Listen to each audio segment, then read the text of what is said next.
오늘은 새신앙 새생활 시리즈 8번째 시간입니다. 함께 읽은 에베소서 말씀을 가지고 함께 지어져 가는 공동체라는 제목으로 말씀의 은혜를 나누겠습니다. 여러분은 교회 공동체에게 가장 중요한 것이 무엇이라고 생각하십니까? 예수 그리스도의 복음을 받아들인 성도가 한 공동체를 이루기 위해서 함께 하나가 되는 일만큼 중요한 것은 없을 것입니다. 함께 하나가 된다는 것은 단순히 우리가 같은 교회를 다닌다라는 말과는 좀 다릅니다.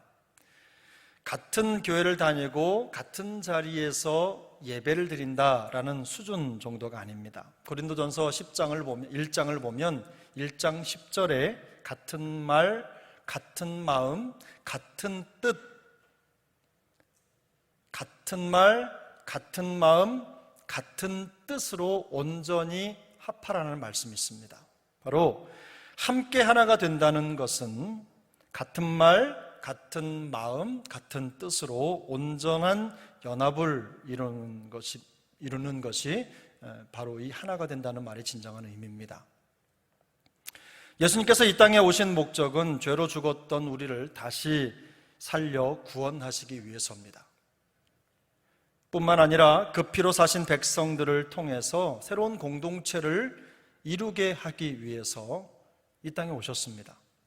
하지만 현실은 그렇지가 않습니다. 바울이 에베소서를 기록할 당시 1세기죠. 1세기경에는 유대인과 이방인 사이의 분열이 매우 심각했습니다.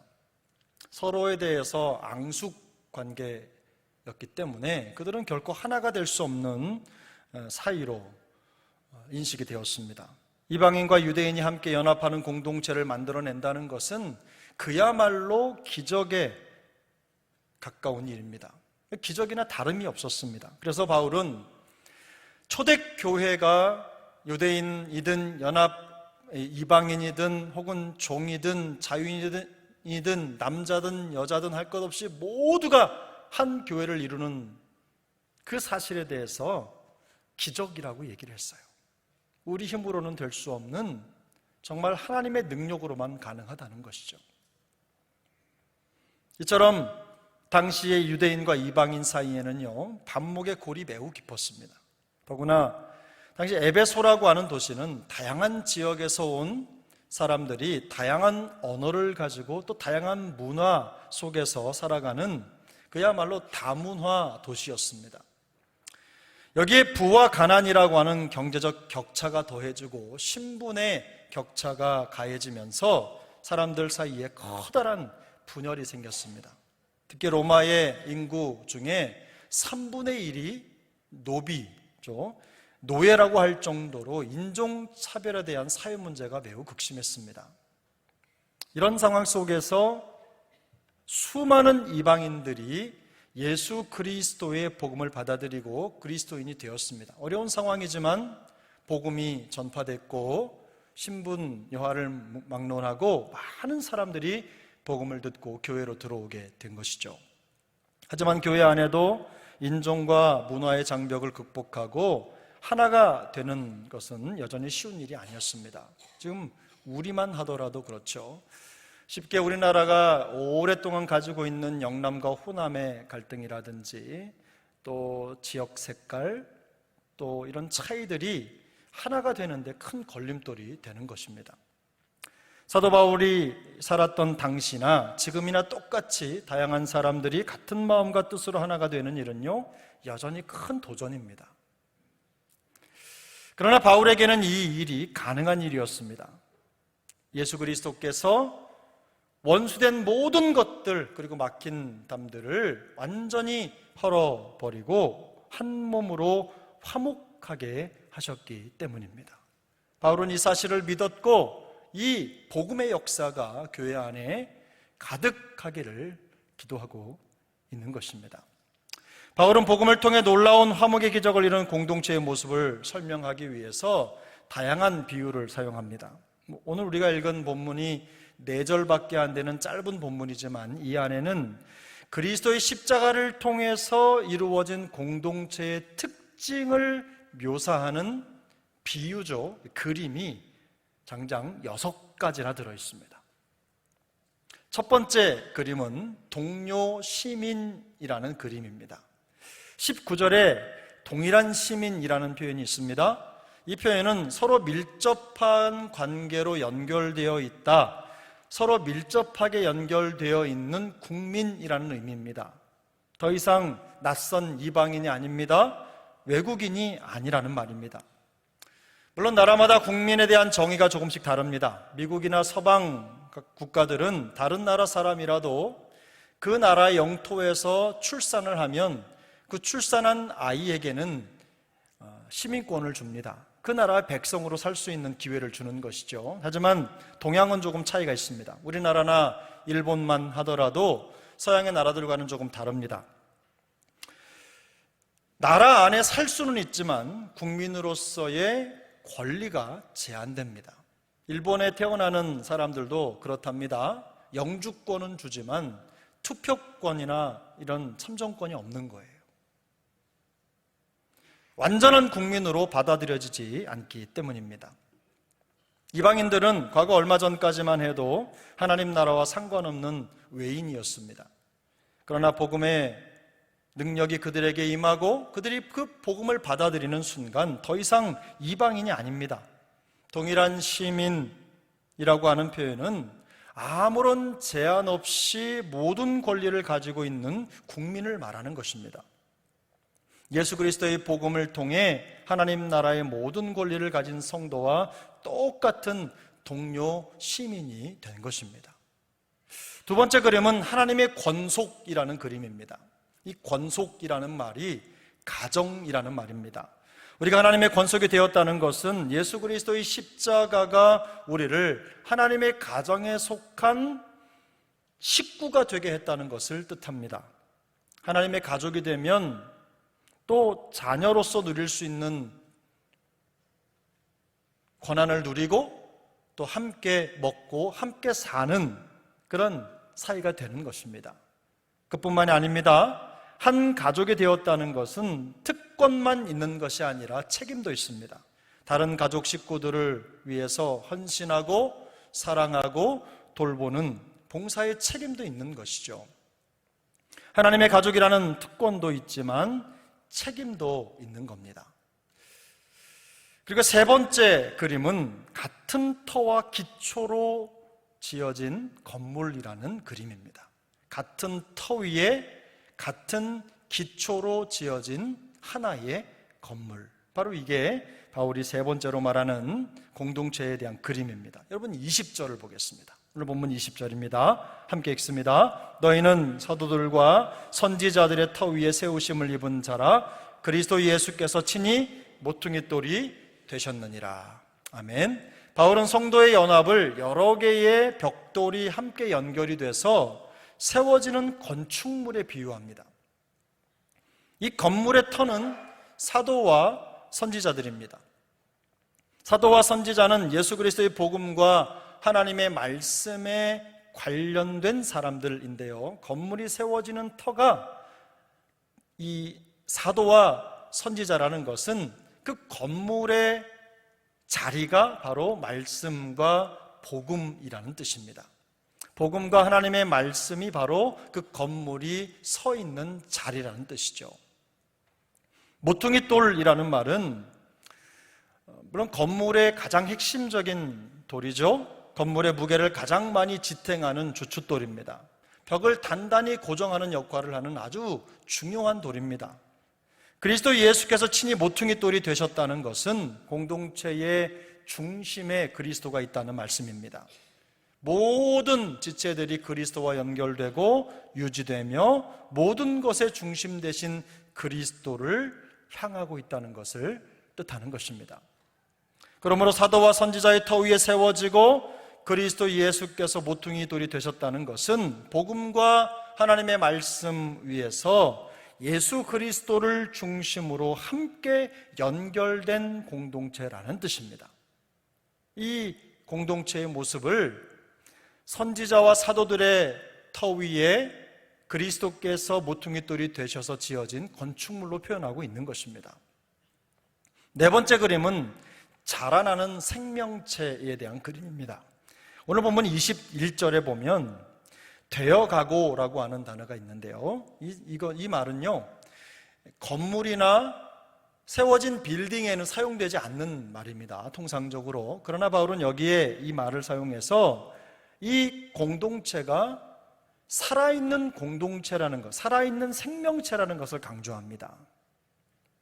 이 말이 살아있는 생명체가 점점 더 자라가는 모양을 나타내는 데 사용되는 말이기 때문이죠. 생물학적인 표현인 거죠. 그러므로 여기서 말하는 성전은 구약시대 이스라엘 백성들이 하나님께 짐승을 잡아 제사를 드렸던 그 성전이 아닙니다. 그 장소가 아닙니다.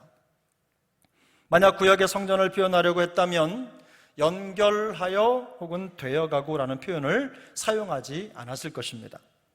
그가 굳이 그 안에서 연결하여 주 안에서 되어가고라고 표현을 하는 이유는 그리스도의 생명을 가진 성도들이 복음 안에서 서로 조화롭게 연결되어 성장해가는 역동적인 모습을 보여주기 위해서입니다.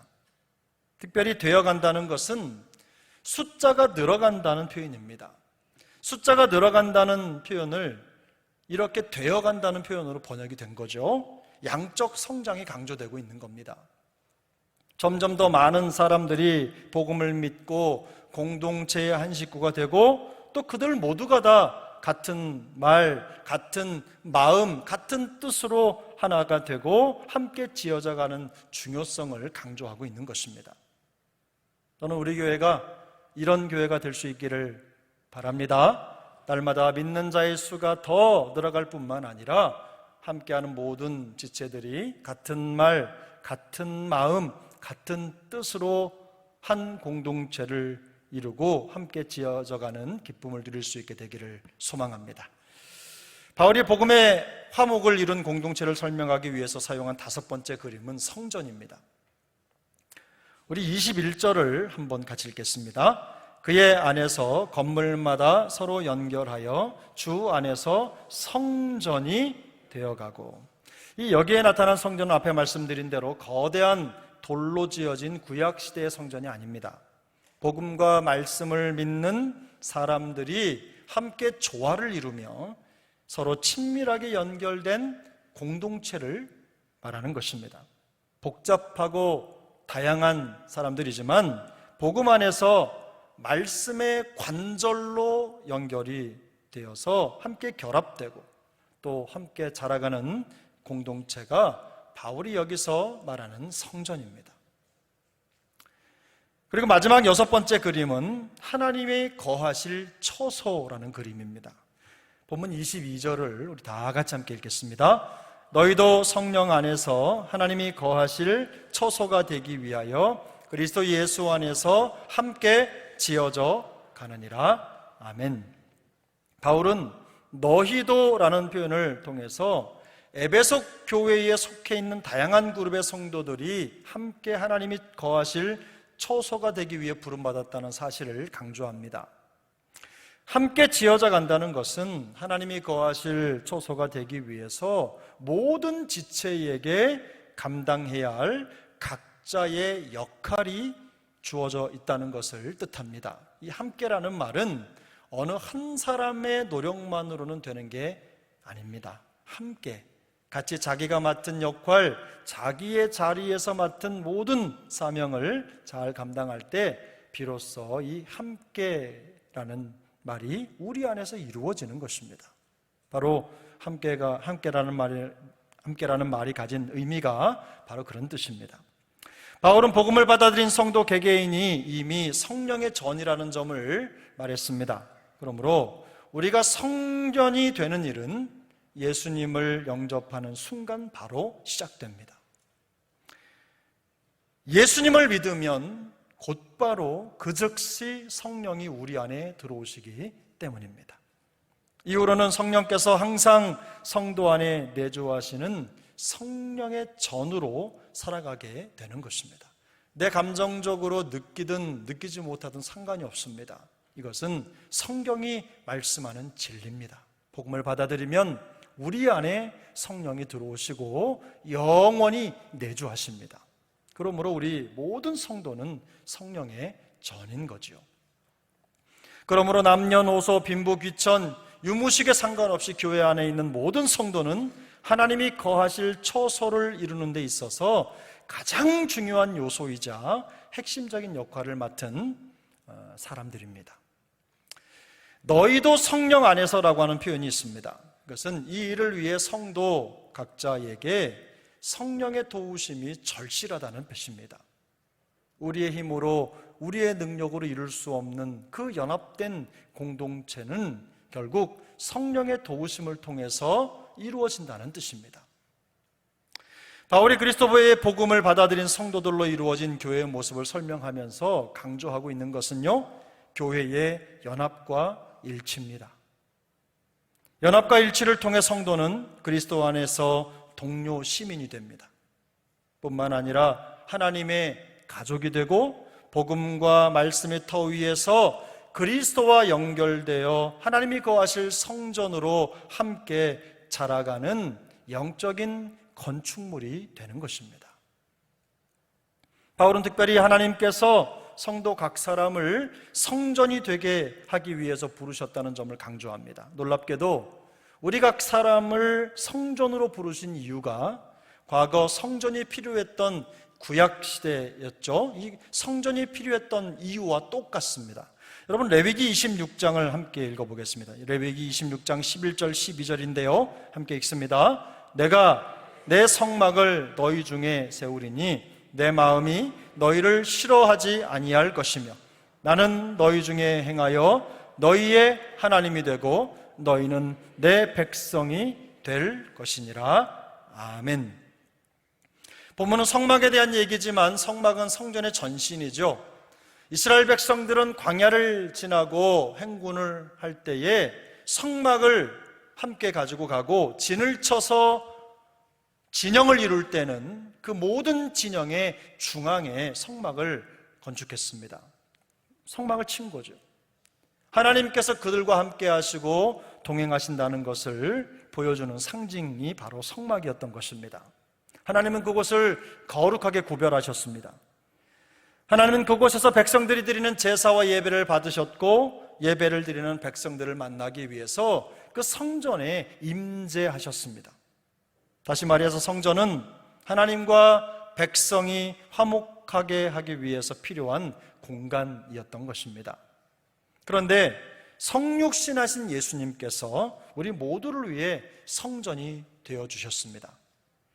예수님은 십자가를 통해서 하나님과 우리를 화목하게 하시고 원수된 것과 막힌 것들을 허물어 주셔서 사람과 사람 사이를 화평하게 해주셨습니다. 그렇기 때문에 바울이 성도를 성전이라고 부르는 이유는 1차적으로 예수 그리스도를 통해 모든 죄가 해결되었고 하나님과 화목하게 되었기 때문입니다. 그리고 성도를 화목하게 하는 도구로 부르셨기 때문입니다. 성전이신 예수님처럼 하나님과 원수된 자들을 하나님과 화목하게 하고 성도와 성도 사이에서 화목하게 하는 직분을 감당하게 하기 위해서 우리를 부르신 것입니다. 고린도서 5장 18절 19절을 이렇게 말씀합니다. 모든 것이 하나님께로 났으며 그가 그리스도로 말미암아 우리를 자기와 화목하게 하시고 또 우리에게 화목하게 하는 직분을 주셨으니 함께 읽습니다. 곧 하나님께서 그리스도 안에 계시사 세상을 자기와 화목하게 하시며 그들의 죄를 그들에게 돌리지 아니하시고 화목하게 하는 말씀을 우리에게 부탁하셨느니라. 아멘. 바울은 하나님께서 성도 각자에게 화목하게 하는 직분과 말씀을 부탁하셨다고 강조합니다. 이것이 서로 연결하여 성전이 되어가고 하나님이 거하실 처소가 되게 하시려고 성도를 부르신 부르심의 목적입니다. 그러므로 하나님의 성전으로 부름받은 성도의 공동체인 교회는 하나님과 사람, 또 사람과 사람 사이의 화목이 구체적으로 경험되는 장소이어야 합니다. 여러분이 생각하실 때 우리 교회는 어떻습니까?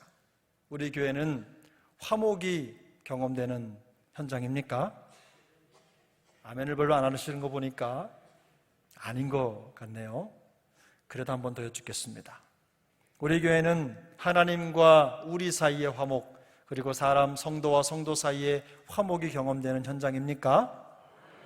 감사합니다. 그렇게 될 줄로 믿습니다. 또 바울은 함께 지어져 가야 된다는 사실을 강조합니다. 교회가 성도 각자에게 맡겨진 화목의 직분을 감당하기 위해서는 함께 성장을 경험하는 장소가 되어야 된다는 것입니다. 제가 항상 말씀드리지만 늘상 처음에 예수 믿었던 그대로 일평생 살아가는 건 하나님 뜻이 아닙니다. 있는 모습 그대로를 하나님이 받으시는 거 맞습니다. 그러나 처음 왔던 그 모습 그대로 주님 나라에 들어가는 그 순간까지 그대로 살아가는 거는요, 결코 바람직한 모습이 아닙니다. 과거와 현재보다 더 중요한 것이 우리의 미래입니다. 미래에 더 좋은 신앙인으로, 더 좋은 믿음의 사람으로 설 수 있다면 거기에 우리의 모든 에너지를 쏟아 부어야 되는 겁니다. 교회의 운명도 마찬가지입니다. 교회가 과거에 좋은 역사가 있습니다. 우리 교회를 세워왔던 역사도 있고 현재도 있고 다 있지만 더 중요한 것은 우리 교회의 미래입니다. 우리 교회가 미래에 더 좋은 화목의 공동체가 되기 위해서, 이 땅의 수많은 영혼들을 그리스도께로 인도하는 거룩한 복음의 통로가 되기 위해서 필요한 것이 있다면, 우리 교회 다음 세대를 세우는 일에 필요한 것이 있다면 우리 미래에 아낌없이 쏟아부어야 되는 것입니다. 그래야 오늘보다 더 나은 내일을 기대할 수 있는 겁니다. 전 우리 교회가 그와 같은 교회가 될 수 있기를 축복합니다. 시간을 더해가면 더해갈수록 더 많은 사람들이 교회를 통해 예수 그리스도의 화목의 복음으로 초청되어야 되는 것입니다. 성전의 공동체인, 성전 공동체인 교회가 하나님과 사람, 그리고 사람과 사람 사이에 화목을 경험해야 되는 장소가 된다는 것은 우선 교회가 하나님을 마음껏 예배하는 장소가 되어야 된다는 뜻입니다. 예배는 기본적으로 기쁜 것입니다. 근엄하게 딱딱하게 앉아서 그저 변하지 않는 표정을 가지고 제가 두려워 떨 정도의 모습으로 저를 바라보시면서 예배를 드리는 게 아니에요. 여러분 좀 웃어주세요. 웃을 일이 없어도 눈가에 미소를 머금고 기쁨으로 우리 주님이 우리에게 베푸신 은혜를 묵상하면서 하나님 앞에 나아가는 현장이 바로 교회입니다. 그래서 교회는 근엄하고 딱딱한 이런 분위기가 아니라 근본적으로 하나님 앞에 화목하는 것이고 축제입니다. 그리고 예배의 근저에는 이 기쁨이 깔려 있습니다. 교회가 예배를 드리는데 그 예배를 통해서 기쁨을 누리지 못하면 그 예배는 어떤 면에서는 바른 예배가 아닙니다.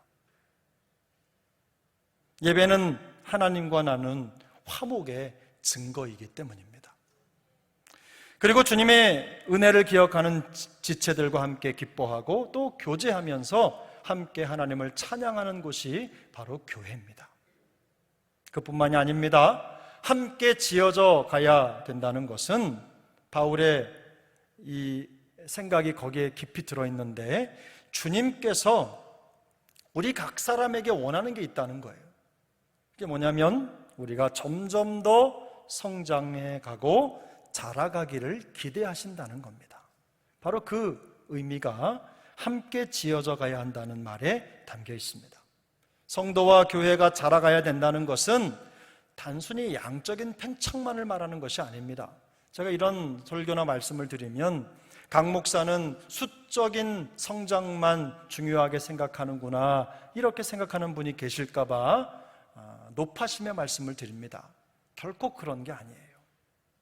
교회가 이렇게 자라간다는 것은요, 그만큼 복음의 영향력도 커진다는 뜻입니다. 우리끼리 잘 먹고 잘 살자는 얘기가 아닙니다.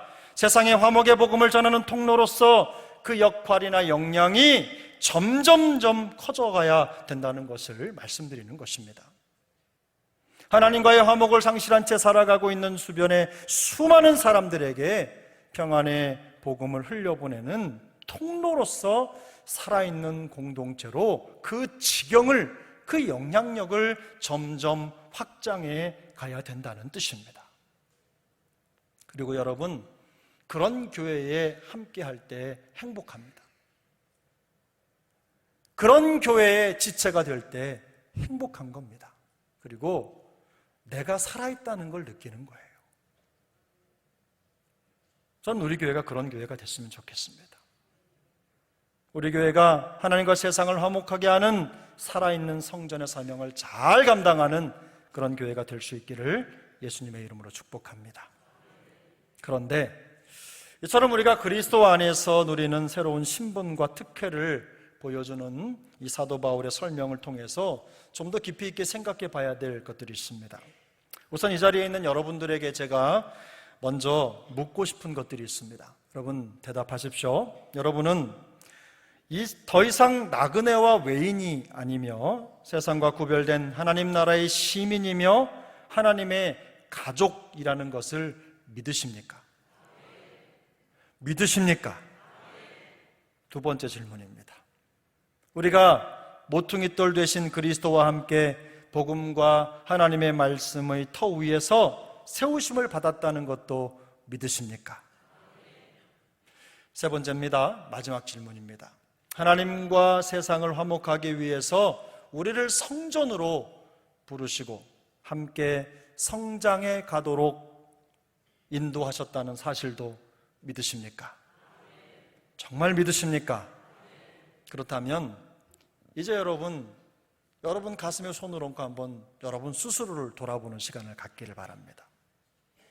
정말 우리 자신이 고백한 대로 살고 있는지, 그렇게 살고 있는지를 돌아봐야 한다는 말씀입니다.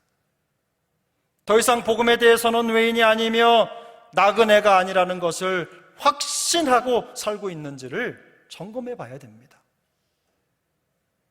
예수님 얘기하면 남의 얘기하는 것 같은 마음이 든다면 회개하셔야 됩니다. 하나님 나라의 시민이며 하나님 나라의 가족으로서 책임과 의무를 다하고 있는지 돌아봐야 됩니다. 복음과 하나님의 말씀의 터 위에서 살고 있는지, 그리스도 중심적으로 생각하고 말하고 행동하고 생활하고 있는지 우리의 삶을 면밀히 살펴봐야 되는 것입니다. 하나님의 성전으로서 화목의 복음을 전하고 하나님과 원수된 모든 것들을 물리치고 살고 있는지, 혹은 다른 성도들과 조화를 이루며 함께 성전이 되기 위해서 부단히 노력하며 살고 있는지 우리 스스로를 진중하게 돌아봐야 됩니다. 혹시 교회에서만 화목하고 가정이나 삶의 현장에서는 생각 없이 툭툭 말이나 내뱉고 상처 주고 불화를 만드는 주범으로 살고 있지는 않는지 돌아봐야 됩니다. 택시를 탔습니다. 택시기사의 말이 교회를 다녔었는데 안 다닌다는 거예요. 교회 가니까 가정이 화목해야 되고 예수 믿는 사람들이 가정에서 화목을 주도해야 된다고 배웠는데 그렇지 않다라는 거예요. 며느리가 있는데 교회를 다닌대요. 아주 열심히 다닌대요. 그런데 왜 며느리 얘기를 했을까요? 예수 믿는 사람들의 그 화목의 영향력이 단지 교회 안에서만 머물 뿐 세상 가운데 깊숙이 들어가지 못하는 것입니다. 대부분의 성도는 교회에서 별 문제가 없습니다. 그러나 교회 밖 세상에서 화목의 성전으로 살지 못하는 게 문제입니다. 그러나 주님이 우리를 부르신 이유는 교회 안에서 잘 하는 것도 있지만 우리가 사는 삶의 현장, 가정에서, 직장에서 또 여러 현장에서 그 화목의 영향력을 드러내는 데 있습니다. 하나님은 우리 각 사람을 부르셔서 세상과 구별된 하나님의 권속이 되게 하셨습니다. 뿐만 아니라 하나님의 성전으로 함께 지어져 가게 하셨습니다. 이 부르심은 하나님께 대해서는 뜨거운 예배자로, 그리고 복음에 대해서는 훈련받는 제자요 헌신자로 부르신 것입니다. 뿐만 아니라 그리스도의 사랑으로 세상을 축복하고 섬기는 자로 살도록 우리를 부르셨다는 말과 똑같은 의미입니다. 우리 모두가 예수 그리스도 안에서 하나님의 성전으로 함께 지어져가는 기쁨을 누릴 수 있기를 축복합니다. 함께 성전이 되어 성장해가는 교회로 세워져 갈 수 있기를 예수님의 이름으로 축복합니다. 하나님과 세상, 성도와 성도를 화목하게 하는 사명을 주님이 오시는 그날까지 누수 없이 잘 감당하는 우리 세중앙 권속들 되시기를 예수님의 이름으로 축복합니다. 우리 함께 기도하겠습니다. 여러분 가슴에 손을 얹겠습니다.